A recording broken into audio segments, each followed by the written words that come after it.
الحمد لله رب العالمين. الحمد لله رب العالمين.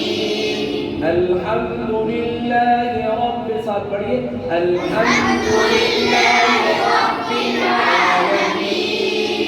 الحمد لله رب العالمين.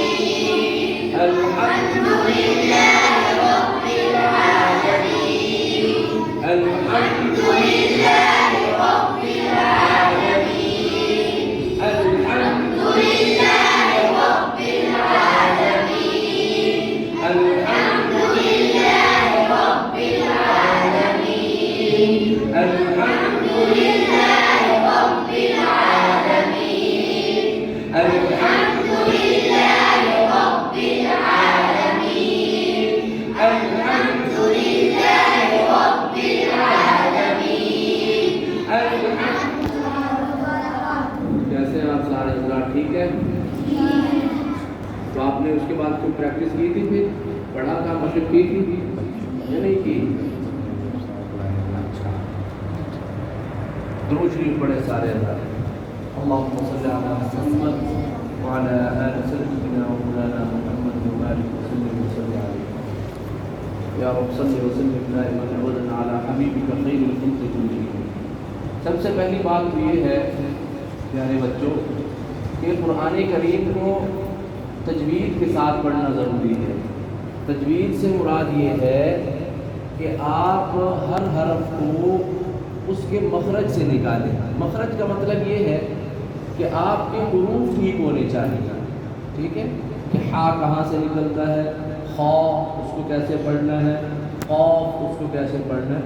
اور الحمدللہ ہمارے پاس استاد جو ہیں، ہمارے قاری صاحب جو ہیں وہ ہمیں یاد کروا رہے ہیں. آپ کو انہوں نے یاد کروایا نا ہا کو کیسے پڑھنا ہے، یاد کروایا سب کو.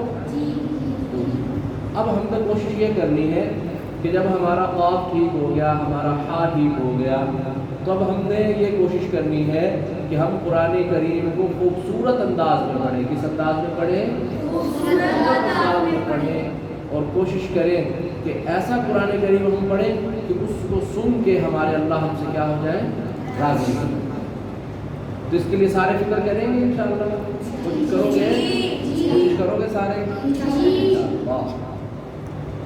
تو اس میں سب سے پہلی بات یہ ہے کہ غور سے سننا ہوتا ہے استاذ کی بات کو، اور استاذ کے سبق کو کیا کرنا ہوتا ہے، غور سے سننا ہے کہ تاکہ ہم اس کو غور سے سن کر پھر اپنے دل میں اور اپنے دماغ میں اور اپنی روح میں اس چیز کو سیو کر سکیں اور اس کو اچھے طریقے سے کیا کر سکیں، یاد کر سکیں. سارے اس کی کوشش کریں گے انشاءاللہ. اور اللہ سے دعا بھی کرنی ہے کہ اے اللہ آپ ہمیں اچھا قرآن پڑھنے والا بنا دیجیے. ٹھیک ہے؟ کیا دعا کرنی ہے کہ اے اللہ آپ ہمیں اچھا قرآن پڑھنے والا بنا دیجیے. تو اب ہم چلتے ہیں اپنے سبق کی طرف. تو ہم نے کوشش یہ کرنی ہے کہ ایسا پڑھیں کہ استاد صاحب کو بھی ویسا سنا سکیں. ٹھیک ہے؟ جب ہم اپنا سبق سنائیں تب بھی وہی انداز ہو ہمارا، جب ہم اپنی سبقی سنا رہے ہوں تب بھی یہی انداز ہو، جب ہم اپنی منزل سنا رہے ہوں تب بھی یہی انداز ہو. اور جس وقت ہم نیا سبق مطالعہ جس وقت استاد صاحب سے لے رہے ہیں اس وقت بھی ہمارا کیا ہونا چاہیے، وہی انداز ہونا چاہیے. اور اپنے گھر جا رہے ہیں، کھیل رہے ہیں، کود رہے ہیں، میدان میں ہیں، گھر میں ہیں، تو پھر بھی اسی طرح گنگناتے رہیں، اسی انداز میں پڑھتے رہیں. انشاءاللہ کچھ دن میں وہ چیز کیا ہو جاتی ہے، پھر انسان کو یاد ہو جاتی ہے. بسم اللہ الرحمن الرحیم. اس میں سب سے پہلی بات تو یہ ہے پیارے بچوں کہ آخر میں جتنے بھی وقف ہوتے ہیں حروف کے جو وقف ہوتے ہیں، جہاں ہم وقف کرتے ہیں، اس آیت پر رکتے ہیں، اس کو غور سے سننا چاہیے کہ الحمدللہ رب العالمین الرحمن الرحیم مالک یوم الدین. ان وقفوں کو دیکھنا چاہیے کہ یہ وقف کیسے کیے جا رہے ہیں. ٹھیک ہے؟ غنہ کیسے کیا جا رہا ہے، مد کیسے کی جا رہی ہے اور آیت کی ابتدا کیسے ہو رہی ہے اور آیت پر اسٹاپ وقف کیسے کر رہے ہیں، اس کو غور سے سننا چاہیے. ٹھیک ہے، ایک مرتبہ، 2 مرتبہ، 3 مرتبہ، 10 مرتبہ جب ہم پڑھیں گے تو پھر آہستہ آہستہ اس کو سن کے اور ساتھ ساتھ جس وقت ہم ریوائز کریں گے، اس کی پریکٹس کریں گے تو وہ ہمیں یاد ہوتا چلا جائے گا. تو اب سارے بچے میرے ساتھ مل کے پڑھیں گے. اعوذ باللہ من الشیطان الرجیم.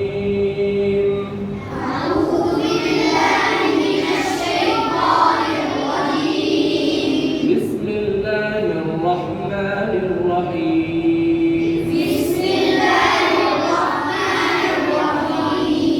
الحمد للہ رب العالمین.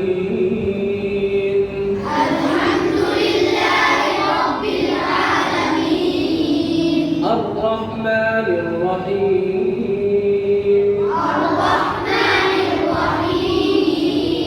مالک یوم الدین.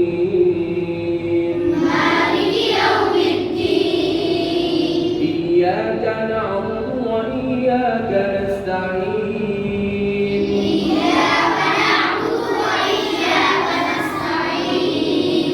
اهدنا الصراط المستقيم.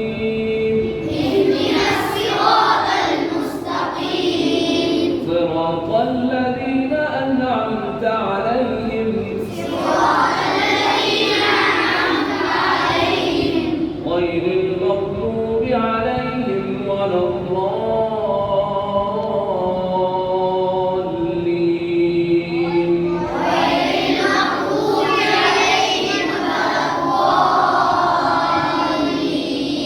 آپ نے غور کیا؟ دوبارہ اس کو سنیں اور ساتھ ساتھ پڑھنے کی فکر کریں. اعوذ باللہ من الشیطان الرجیم.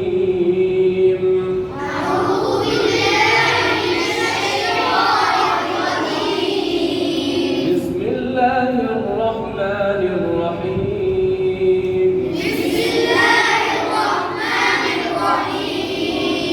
الحمد للہ رب العالمین.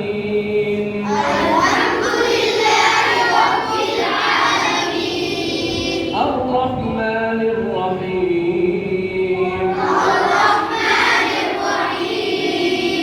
مالک یوم الدین.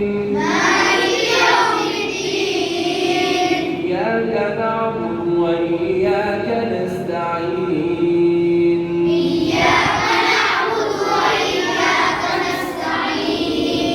اهدنا الصراط المستقيم.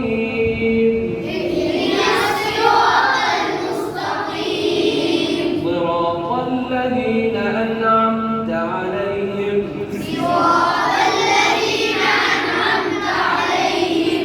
غير المغضوب عليهم ولا الضالين.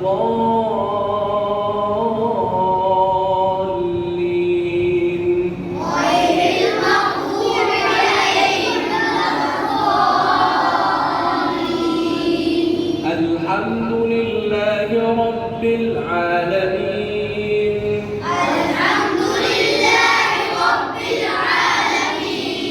ذرا غور کریں. الحمد لله رب العالمين.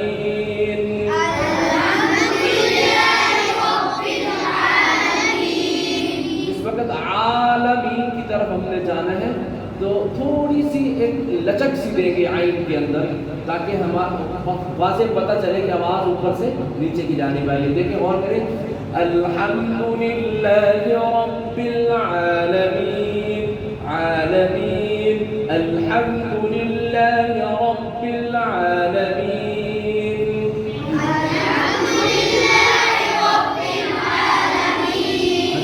الحمد للہ رب العالمین. الحمد لله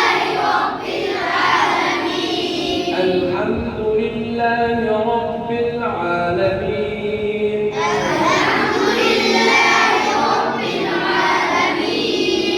الرحمن الرحيم.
الحمد لله رب العالمين الحمد لله رب العالمين الحمد لله رب ساتھ پڑھیے الحمد لله رب العالمين الحمد لله رب العالمين الحمد لله رب العالمين الحمد لله رب العالمين الحمد لله رب العالمين الحمد لله رب العالمين الحمد لله رب العالمين الحمد لله رب العالمين الحمد لله رب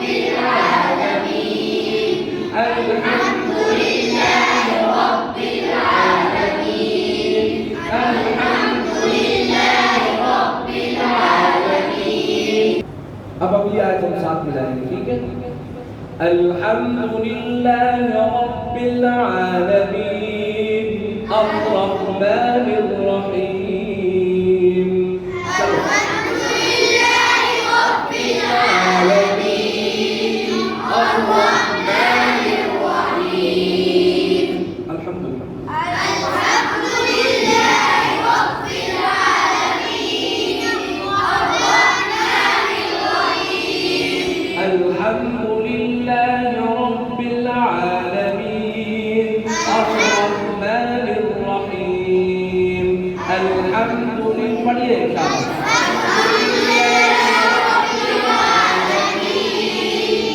الرحمن الرحيم مالك يوم الدين مالك يوم الدين مالك يوم الدين إياك نعبد وإياك نستعين إياك نعبد وإياك نستعين إياك نعبد وإياك نستعين اهدنا الصراط المستقيم اهدنا الصراط المستقيم صراط الذين أنعمت عليهم صراط الذين أنعمت عليهم صراط والذين أنعمت عليهم صراط والذين أنعمت عليهم دیکھیے جب تھوڑی سی بلندی کی طرف آواز ہماری گئی تھوڑا سا اونچا کریں گے خوبصورتی برقرار رکھنی ہے ہم نے اور آواز تھوڑی سی بلندی کریں گے دیکھیں صراط الذین اس وقت قاف کو لام کے ساتھ ملا رہے ہیں تھوڑی سی بلندی کریں آواز میں بلند کریں گے صراط الذین انعمت علیہم صراط الذین انعمت علیہم صراط الذين أنعمت عليهم صراط الذين أنعمت عليهم صراط الذين أنعمت عليهم صراط الذين أنعمت عليهم اب ہم شروع سے جا رہے ہیں الحمد لله رب العالمين الحمد لله رب العالمين الرحمن الرحيم الرحمن الرحيم مالك يوم الدين مالك يوم الدين إياك نعبد وإياك نستعين إياك نعبد وإياك نستعين اهدنا الصراط المستقيم اهدنا الصراط المستقيم صراط الذين أنعمت عليهم صراط الذين أنعمت عليهم غير المغضوب عليهم ولا الضالين غير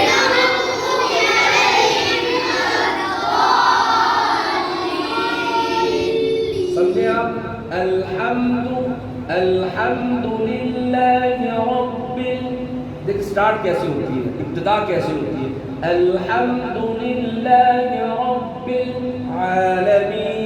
وقف کو دیکھیں، الحمدللہ رب العالمین. الحمدللہ رب العالمین. الحمدللہ رب العالمین. بالکل کھو جائیں قرآن کریم کے اندر، محبت کے ساتھ پڑھیں، محبت کے ساتھ، اور ایسے تصور کریں کہ اللہ ہم سے سن رہے ہیں. کون سن رہے ہیں؟ اللہ تعالیٰ ہم سے سن رہے ہیں، محبت سے. اور دل دل میں اندر سے یہ لگے رہے کہ اللہ آپ کھول دیجیے، ہمارے سینے کو منور کر دیجیے، اللہ ہم پر کھول دیجیے. دل دل میں دعا کرتے رہے، اللہ پاک سے کر رہے ہیں نا، ساتھ ساتھ کرتے رہے. الحمدللہ رب العالمین. میرے ساتھ پڑھیے، الحمدللہ